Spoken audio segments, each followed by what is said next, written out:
झारखंड विधानसभा चुनाव 2024 के दूसरे चरण का मतदान संपन्न हो चुका है। इस चरण में कुल 38 सीटों पर वोटिंग हुई, जिसमें से प्रमुख नेता और मंत्री भी मैदान में थे। अब उस बड़ा सवाल ये है कि इन सीटों पर किस पार्टी का दबदबा रहेगा और किसकी सरकार बनने की आसार है। आइए ताजा ओपिनियन पोल के आधार पर जानते हैं जनता का रुझान। झारखंड में मुख्य तीन दलों के बीच मुकाबला है, जिसमें एक नंबर पर आती है झारखंड मुक्ति मोर्चा, दूसरे नंबर पर बीजेपी और तीसरे नंबर पर है JLKM, जो एक नई उभरती हुई पार्टी है, अपना पहचान बनाने की कोशिश कर रही है। तो चलिए सबसे पहले हम बात करते हैं बोकारो की। बोकारो जिले की 4 सीटें हैं।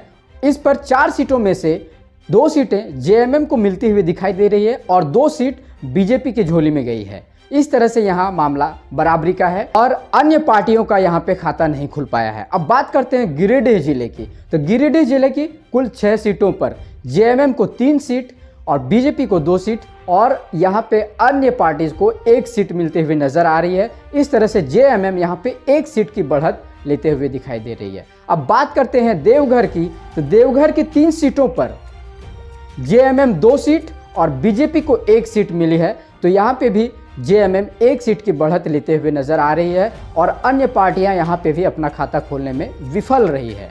बात करते हैं धनबाद जिले की। तो धनबाद जिले की 6 सीटों पर JMM 3 सीट लेती हुई नजर आ रही है और बीजेपी की झोली में भी 3 सीट आई है। यहाँ पे मामला बराबरी का है। धनबाद में दोनों ही दल एक दूसरे को बराबरी का टक्कर दे रहे हैं। इसी तरह हम बात करेंगे दुमका जिले की। दुमका जिले में कुल 4 सीटें हैं और इन 4 सीटों पर JMM को 3 सीटें मिलने के आसार हैं और बीजेपी को 1 सीट मिल रहा है। तो यहाँ पे बीजेपी को 2 सीटों का नुकसान होता हुआ दिख रहा है और अन्य पार्टियां यहाँ पर 0 पर हैं, यानी कि यहाँ पे भी खाता खोलने में सफल नहीं हो पाया है। इसी तरह हम बात करेंगे जामताड़ा के बारे में। तो जामताड़ा जिले की 2 सीटें हैं और इन 2 सीटों पर JMM क्लीन स्वीप करते हुए 2 सीट हासिल करने में सफल हो पाई है, ऐसा रुझान है। बीजेपी को यहाँ पर 0 और अन्य पार्टियां भी यहाँ पे अपना खाता नहीं खोल पाई है।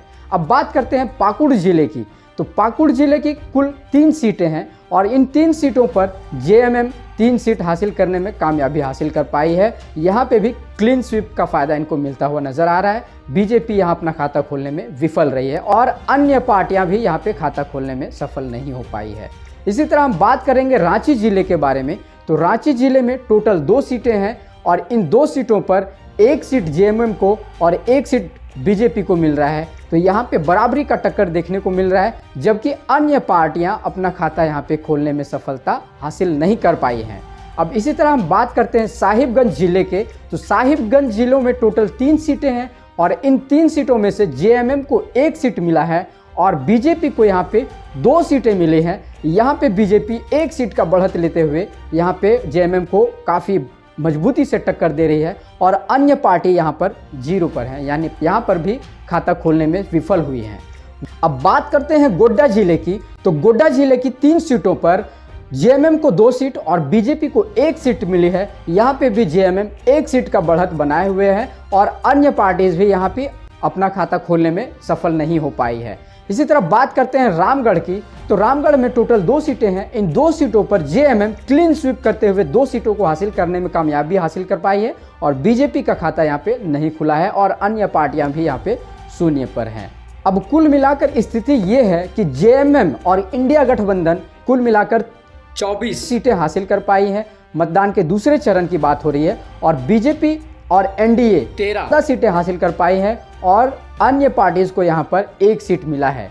ओपिनियन पोल के आधार पर झारखंड मुक्ति मोर्चा और उसके गठबंधन की सरकार बनने की संभावना है। मुख्यमंत्री पद के लिए हेमंत सोरेन प्रबल दावेदार है, वहीं भारतीय जनता पार्टी पिछड़ती हुई नजर आ रही है।